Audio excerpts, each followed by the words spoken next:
order. So let me ask at this time that everybody who is going to testify, please stand and raise their right hand and be sworn in by our bailiff. Do you swear or affirm that the testimony you're about to give will be the truth, the whole truth, and nothing but the truth, so help you God? Yes. Okay, we ask that you be seated and remain quiet until you call on and testify. Your testimony for 3 minutes unless they have questions. Thank you. We'll now have the parole hearing for Henry Towns Jr., who is serving life for 2 convictions of robbery in the first degree. Good morning. My name is Greg Yagma, and I'm the attorney for Henry Towns. He comes before this board for the first time ever seeking parole after 37 years and 1 month in prison. Henry came back to Birmingham from overseas in serving the military. He was an infantryman, and when he came back, as his family will tell you, he was withdrawn. He was distant. It's what we didn't understand in 1976, that we probably didn't understand in 86 or 96, and we're just learning now, is what post-traumatic stress syndrome and how it impacts our soldiers. And as we have seen so many times, the route that soldiers take, and unfortunately, Henry took the route of drugs. It is not a justification for his actions. It's an explanation for why he got hooked on drugs. And all of his crimes were a root of that.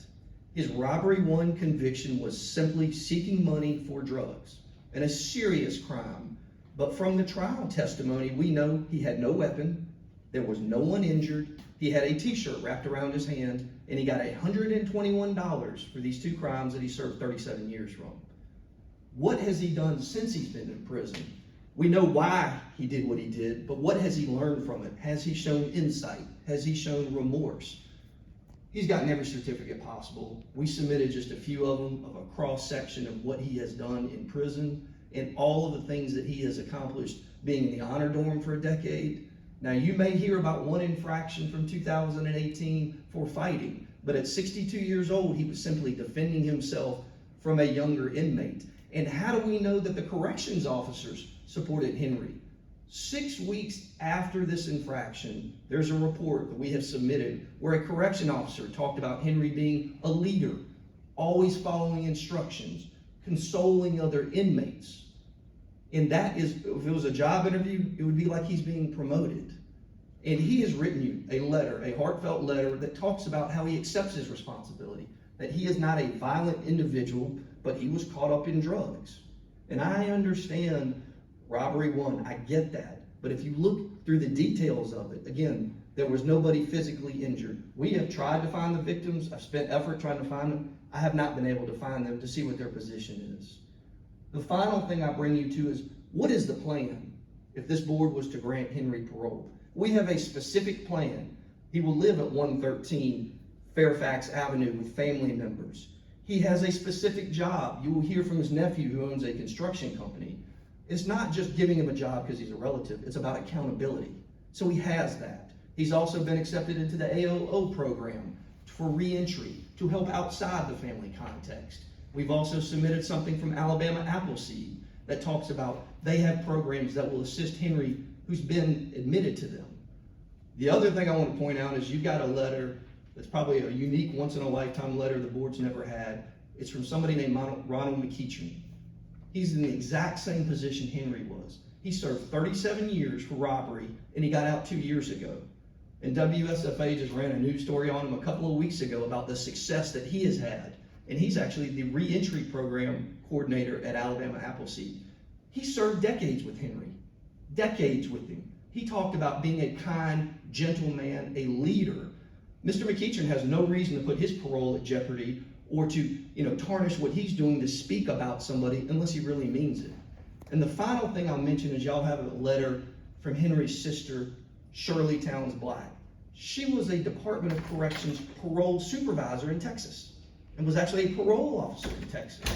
And Miss Shirley would be here but for some medical issues, surgery she had. And she speaks on Henry's behalf. And I understand that she is his sister, but she gave me a talking to when I talked to her trying to understand what her position is. She takes great pride in her job as a Texas parole officer. And honestly, I don't think she would speak on his behalf unless he had showed the remorse, the insight, and the specific plan that we have in place for success. And I'll leave you with this. This is the first time I've ever been before the parole board, and it may be the last time because I still have some old prosecutor blood running in me. But I will vouch for Henry Towns. And if you grant him parole, I can assure you 2 years from now, we'll hear a success story about him being a leader and having been punished and doing the crime and doing the time, but also being rehabilitated. Thank you. Mr. Yagma, can I ask you a couple of questions? Of course. All right. Mr. Yagma, so I know that you mentioned his service to the country. Sure. Did he spend time overseas He or did. in combat? He was overseas. He returned from Germany, was the last place that he was stationed.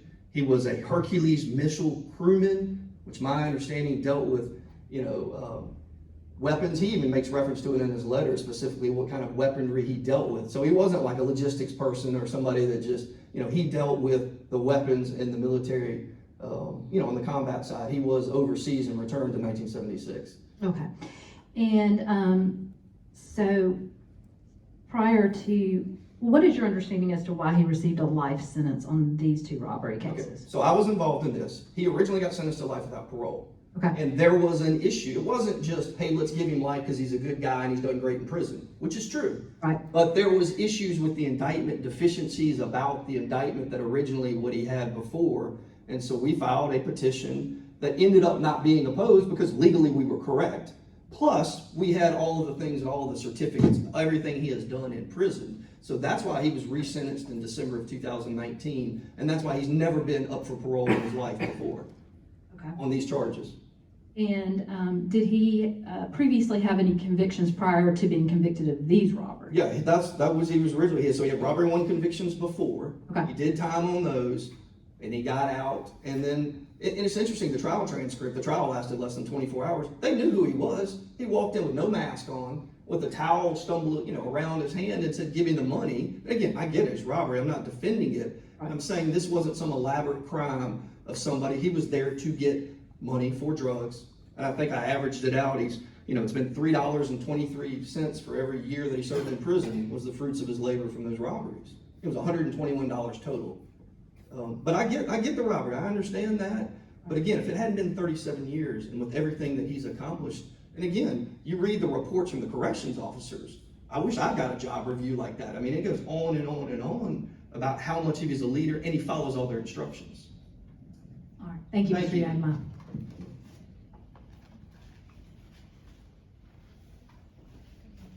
Good morning, members of the board. My name is Jimmy Johnson, and I'm the nephew of Henry Towns Jr. I was 9 years old and at my grandmother's house when he got arrested. So throughout that time, I've maintained a very close relationship to him, and seeing him get arrested, I think has probably been a motivating factor of that relationship that I've maintained with him.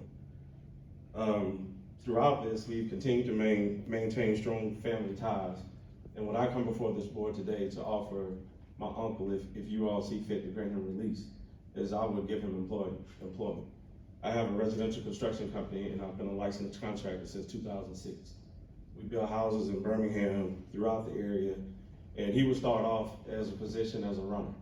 Like I would have him just sweeping up floors in the houses and maintaining material, keeping it stacked, keeping the place neat. And as he's able to progress, I would try to teach him the construction business, as to the point that I would hope that he can become a project manager and be able to schedule subs coming out on the job site, being able to read blueprints, and being able to, make corrections or small corrections of problems that may happen on the job. I understand that he's 66 and that the jobs that I'm asking him to do are not strenuous activities. He will not be alone on those job sites. I have other site superintendents that work for me that will be out there, that will be able to monitor him. I understand him coming back after 37 years would be a drastic transition to what society is versus where prison may be at this time. So he'll have, rides to and from work until he's able to get his license and drive. And we practice a drug-free environment within my company. So he'll be subject to random drug tests, whether I do it or whether the parole sees fit for him to have to do it through you all. So in saying all that, even after he finishes with work for the day, his job will be 7:30 to 4:30, 5 days a week, and we do work on Saturdays, most days on at least a half day. And even beyond that, we have my grandmother's 91 years old now, and he would be living with her. And his responsibility on top of that would be to be with her in the evenings, to be her sitter. So we plan on maintaining a very rigorous schedule with him. I think my uncle overall has a very unique circumstance. We have a very tight-knit family. And even through all this time, he can pick up a phone and call 10 people anytime throughout his time of being in prison. And we have a lot of things set up for him to be successful if the board sees fit to grant him a release. And thank you for your time. Thank you. Hi, honorable board member. I'm Lillian Towns Young. I'm the sister of Henry Towns. There's 5 siblings, 3 older sisters, then Henry, and a younger brother. Henry, our father was a World War II veteran. And when Henry was in high school, he asked my daddy, he wanted to go to the Army. And my daddy said, "Are you sure you want to do this?" He said, "Yes." And he went into the Army. But then when he came home from the Army, we wanted to hear all about his experience. You know, what happened, what you do. And he was very withdrawn. He couldn't talk about it, you know.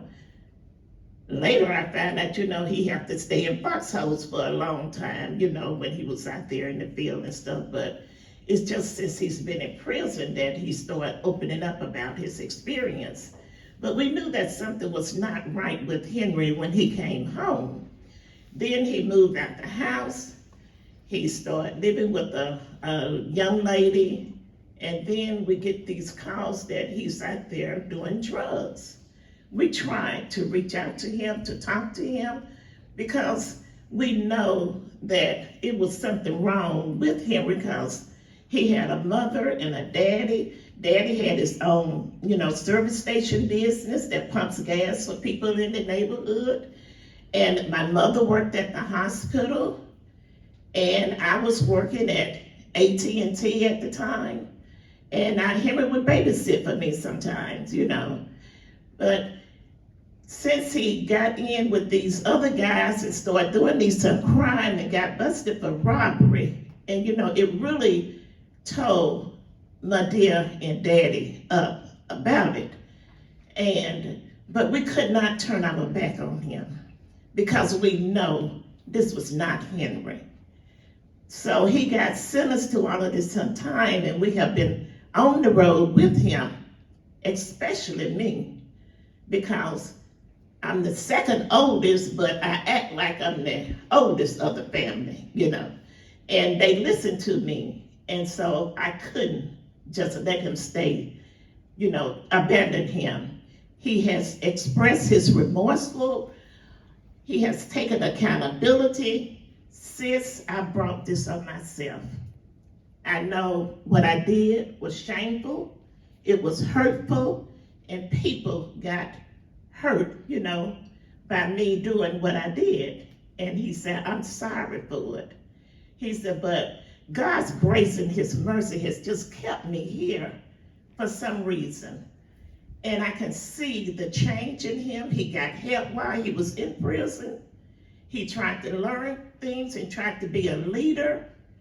And he would enjoy me just bringing my kids down there to see him, because before they stopped the other family members from coming, he enjoyed church service. He enjoyed the Cairo group, the Church of the Highlands, all different churches from Bessemer, Tuscaloosa. He would always go to the church service, and he would always talk about it.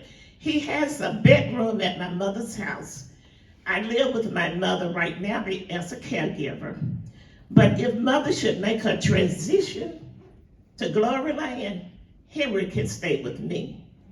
I live a mile down the street from my mother, but I stay with her at least 18 hours. I stay with her all night, every night. Go home about 11 o'clock in the daytime, come back at 4 in the evening time, you know. I have to go home, check on my house, do some work on the computer because she don't have Wi-Fi. And I know that when Henry comes home, he is gonna be working. We're not gonna throw no keys, no cars at him. He's gonna be working. I'm gonna be the Uber driver. My children are gonna be the Uber driver. He's going to the Offenders Alumni Association to get reentry help and other. Pastor Chris Erskine in our neighborhood, he has written a letter and he wants him to start with a prison ministry. He goes down to the Department of Correction right now to do service at St. Clair County. And he's 66 years old, and we want that if it's out, that you all would let him come home so that his latter years he can be with his family. We will take care of him. We will walk beside him, hug him, and help him out. Thank you. Yes, ma'am, thank you. All right, we'll now hear from those who are protesting parole. Sarah Green here on behalf of the Office of the Attorney General, Steve Marshall. We are protesting the release of this inmate today. The court saw fit to sentence him to 2 life sentences. Our records show that there were 2 separate victims on these robberies where this inmate represented that he had a weapon on his person. We would ask that you please deny and set him off for as long as you can. Thank you. On behalf of the board, let me thank you all for being here today and for your testimony. We fully reviewed the files prior to the hearings, but your testimony gives us very valuable insight into these cases. At this time, I will make a motion that the board be in executive session to review the privileged material in these files. Is there a second? All in favor? So by unanimous vote, we will now be in executive session, and afterwards we'll come back and vote regarding parole. And all of these matters will ask that you remain seated while the board is in executive session. Thank you for your patience.